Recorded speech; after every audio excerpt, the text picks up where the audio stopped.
Nah, kenapa itu harus terjadi? Karena kurban itu sebetulnya syariatnya Nabi Ibrahim, di mana orang Mekah itu memang turunan Nabi Ibrahim, sehingga sisa-sisa makan-makannya masih. Cuma mulai ada melenceng, ada sesajen, ada khurafat, ada bid'ah. Kemudian itu mulai masalah.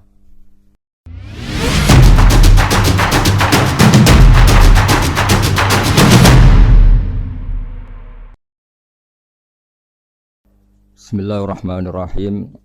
Subhanaka la ilma lana illa ma 'allamtana innaka antal alimul hakim. Allahumma shalli wa sallim ala sayyidina Muhammad wa ala alihi wa sahbihi ajmain. Amma ba'du. Saya masih ingat pesanan Pak Zaini, berkali-kali beliau bilang saya agama yang masuk negara enggak konflik itu diantaranya paling spesial itu Indonesia, karena para wali ini mendampingi kultur daerahnya tapi tidak benturan. Misalnya kalau orang Jawa dulu pakai sesajen di sawah-sawah, katanya dimakan penunggunya. Ya penunggunya sawah itu kalau dulu ya pikirannya itu makhluk gaib.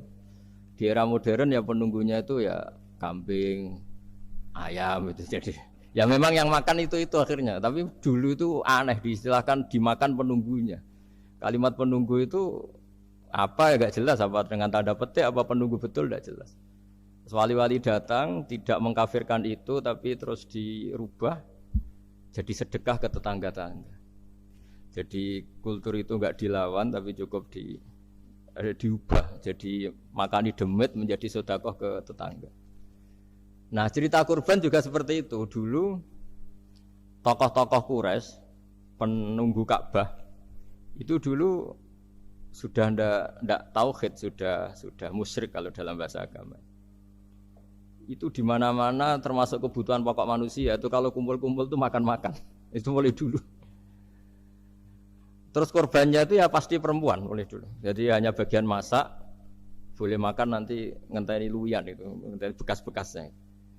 Sehingga yang nyortir Abu Jahal CS itu. Jadi yang kurban harus hewannya bagus, spesial, bahkan enggak boleh dikawinkan. Hewan yang mau dikorbankan itu nggak boleh dikawinkan, nggak boleh pernah dikendarai, nggak boleh pernah dipakai bajak sawah dan sebagainya. Semuanya serba spesial. Nanti dikorbankan di Ka'bah, yang dijual Ka'bah. Nah pertanyaannya, Ka'bah ini nggak pemakan daging, yang untung ya ketua-ketuanya ini, karena Ka'bah tidak doyan daging. Dan itu ya di atas namakan Allah, ini demi taqarrub ila Allah, demi itu. Sehingga mereka bilang waqalu hadhihi an'amu wa harsun hijrul la yat'amuha illa man nasa'u bi za'mihim. Ini hewan kurban harus spesial dan yang berhak makan hanya orang-orang spesial, yaitu para penunggu Ka'bah, para sadanatul bait. Tapi karena mereka sudah tidak benar, tidak jujur, Islam mau merubah tradisi itu. Tapi kalau tradisi itu dirubah, maka Islam akan terkenal pelit, karena dari acara makan-makan menjadi tidak ada makan-makan. Jadi kadang kebenaran itu harus diganti dengan sesuatu yang tidak ekstrim, karena tadi dari acara makan-makan menjadi sama sekali nggak makan-makan, maka terus diganti oleh Islam dengan kalimat udhiyah, dengan kata kurban.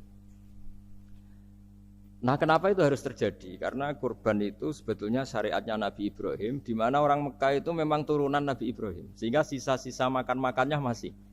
Cuma mulai ada melenceng, ada sesajen, ada khurafat, ada bid'ah. Kemudian itu mulai masalah.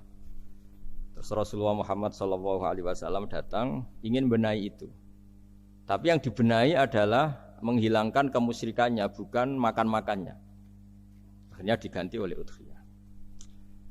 Nah, kenapa ada kurban? Kalau dalam banyak literatur, Nabi Ibrahim alaihissalam itu nabi yang paling, dengan tanda kutip, mengklaim kalau beliau itu orang paling sayang kepada Allah, paling dekat kepada Allah. Enggak ada yang dicintai selain Allah. Beliau memaklumatkan itu baik secara lisan maupun di gemuruh hatinya, di bisikan hatinya, di detak jantungnya, pikirannya seperti itu. Pas itu beliau belum punya putra karena beliau termasuk lambat punya anak. Suatu saat ditakdir punya putra, yaitu Ismail. Pas seneng-senengnya jalan, pas seneng-senengnya punya anak, sama Allah disuruh nyembelih. Anak kamu harus kamu sembelih. Ibrahim kaget. Kenapa ya Allah? Kamu adalah orang yang sering ngomong bahwa yang paling kamu cintai saya. Tapi setelah ada anak kamu, kayaknya enggak. Protes Nabi Ibrahim, Pak.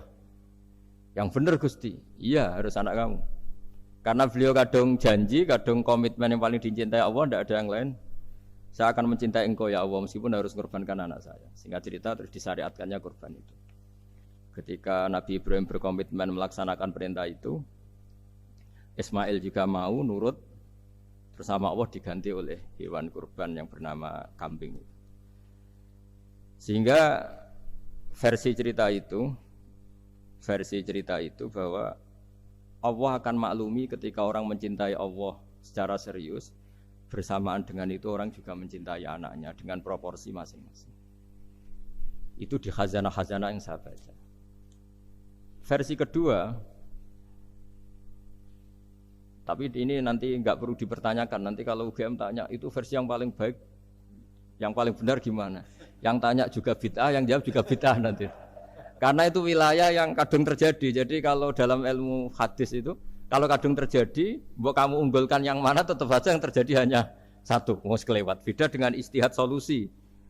Karena mau terjadi ya kita uji coba. Kalau nggak cocok yang A ya cocok alternatif B, alternatif C. Kalau sudah kelewat, mau gimana? Kalau salah ya salah aja kan. Versi kedua begini, semoga versi kedua ini yang benar. Kalau ini benar, keren. Nabi Ibrahim itu memaklumatkan diri. Kalau dalam bahasa Arab itu iddia itu mengklaim bahwa dia adalah orang yang paling sayang terhadap makhluk Allah, semua hamba Allah. Terus beliau diterbangkan ke langit.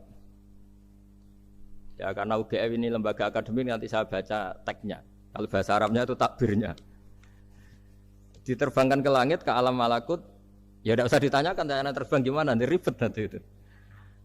Setelah diterbangkan di langit, wa kadzalika nuri Ibrahim malakutas samawati wal ardh, diperkenalkan alam langit, terus dipertontonkan. Itu ada sekian hamba Allah yang nyabu, yang ngefly, yang dugem, pokoknya yang maksiat-maksiat itu. Ibrahim ditanya sama Allah, gimana itu mereka menurut kamu? Damirhum, habisi saja Allah. Mereka makan rezekimu, hidup di bumimu, tapi mereka tidak mengindahkan engkau. Matikan saja. Sama Allah diturutin. Jalan-jalan lagi sampai 3 kali peristiwa tempat-tempat maksiat itu dihabisin sama Nabi Ibrahim. Beliau minta sama Allah supaya itu dihabisin. Singkat cerita, terus beliau diturunkan sama Allah. Setelah diturunkan, ya Allah tidak jawab, tidak apa. Allah itu punya sunnah, punya tradisi. Dengan nabinya itu tidak jawab. Suatu saat Nabi Ibrahim disuruh bunuh anaknya, disuruh nyembelih. Protes kan? Huwa samratu fuadi. Ini kekasih saya, putra saya. Kenapa engkau nyuruh membunuh? Terus kata Allah, kamu tidak ingat di malam kamu saya mi'rajkan melihat hamba-hambaku, dan itu yang bikin aku, dan saya cinta sama mereka yang bikin saya. Kamu enak saja minta dibunuh.